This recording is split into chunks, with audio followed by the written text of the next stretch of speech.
Welcome to India International Gold Convention and Exhibition, and we have Miss Nirupama from Pehlek Foundation. So we'll be asking her some questions. She just completed her with her session. So we'll start with the topic of the session only itself. So it's on Niti Aayog recommendation on Make in India. So ma'am, tell me about something.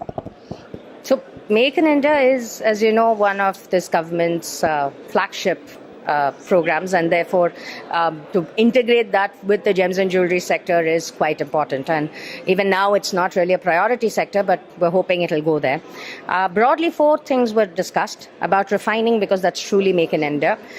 Exports and what we need to do for exports, and for exports we need to get a hallmarking in order, so that was also discussed quite a bit.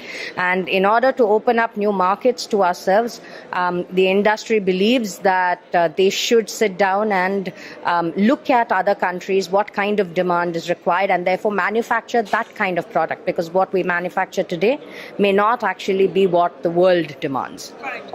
So that is one of the biggest things that industry can do. So, ma'am, I would like to ask you about the regulatory reforms which you were talking about just a bit back. So, tell me something about that. How in the regulatory reforms and under the gold market, tell me. So if you look at gold per se today, it is regulated by more than 13 regulators. It is in a very disaggregated manner.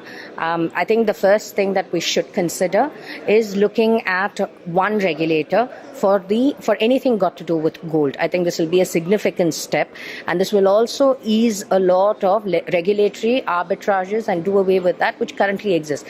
Now, if you have 13 regulators looking at different aspects, it is only natural that many regulations will be at cross purposes. So I think the first step they need to do is in creating a uniform regulator for gold.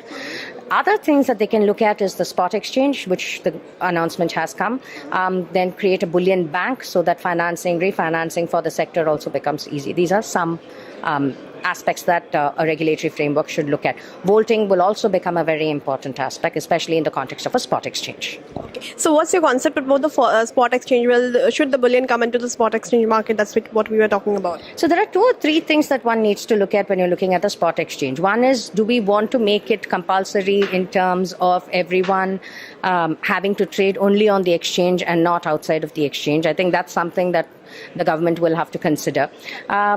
The other is on the contracts themselves, whether they will allow for any kind of netting off to happen, or whether it should be just trade to trade.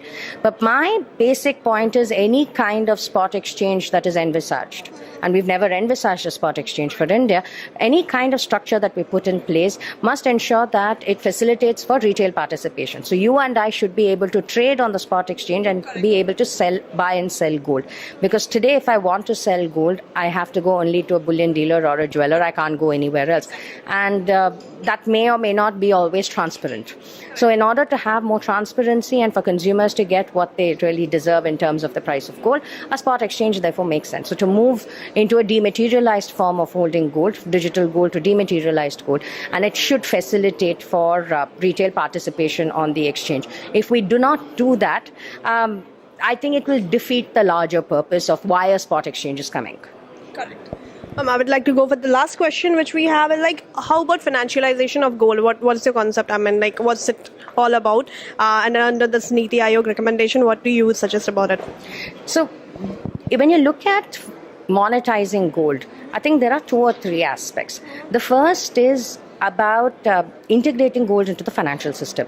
Now, this means your future purchases, what you may be buying and what you've already bought. Your future purchases, now you have fintech like Safe Gold and MMTC PAMP and what PhonePe does, where you can buy digital gold. Now, when you're buying digital gold, it's part of your savings, it's part of the financial system.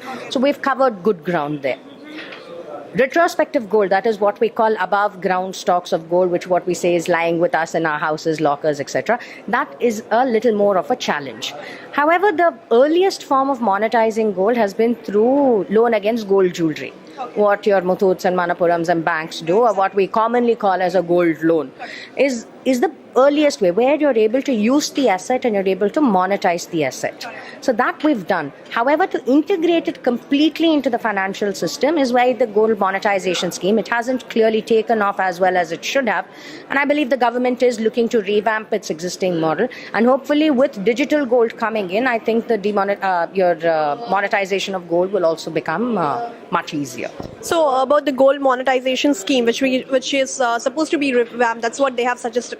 So you think it's the revamp is necessary because the population of India is not able to take up with the thing? It is necessary because if you look at it, I think the process that has been prescribed for monetization is a little too arduous. So as a consumer today, I first need to have 30 grams of gold, and assuming I have my 30 grams of gold, it may not be 30 grams of pure gold.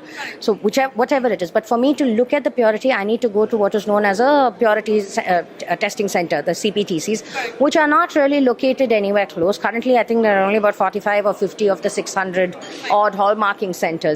So I have to go to some back of beyond place, area I'm unfamiliar with all the gold. I'm not going to do it.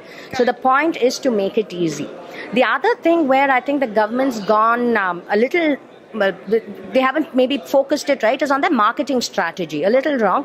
I'm going to say that is because I think somewhere what we need to focus on is the investment gold, which is your coins, and leave the jewelry aside. Now I know the jewelry is part of it, but the marketing should be focused more on getting the coins out, because they're easier to assay and look at purity, because most of them, the Swiss coins at least, come in your tamper-proof packaging, and the sentimental attachment, whichever way you look at it, is much less for these.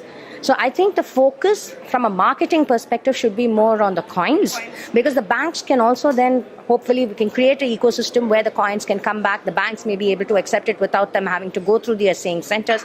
And instead of focusing more on the jewelry aspect, while the regulation and the structure would allow for jewelry also, but the focus from a marketing perspective should be on coins, so that consumers can relate more to the scheme. Thank you, ma'am. How about gold sovereign? Not gold. Yeah, sovereign gold bond. How? Yeah. So the sovereign gold bond is a very interesting investment. Now it's very much. So what is the idea? So we know that there is investment demand for gold, and what we're trying to do is, so for every financial investment in gold, at the end of the day, whether it's digital gold or any of it, I still have to buy gold to back it. So it still doesn't deal with the import. So today, if I buy, let's say, 10 grams of gold through PhonePe or through any other manner which uses digital gold, they are going to be they're going to have 10 grams of gold in their vault against this investment. That's the underlying. Now, the sovereign gold bond wants to handle that. So that doesn't really. So I don't know how many of them source domestically and how many of them source through imports. But clearly that's going to continue happening if you're importing. Now the sovereign gold bond captures that same investment demand. However, because the sovereign acts as the guarantor, you don't need to import the gold. You don't have to have a financial backing for it. So to that extent, it's quite wise. It has, I think, affected the ETF business in India, and that's something that is interesting to look at.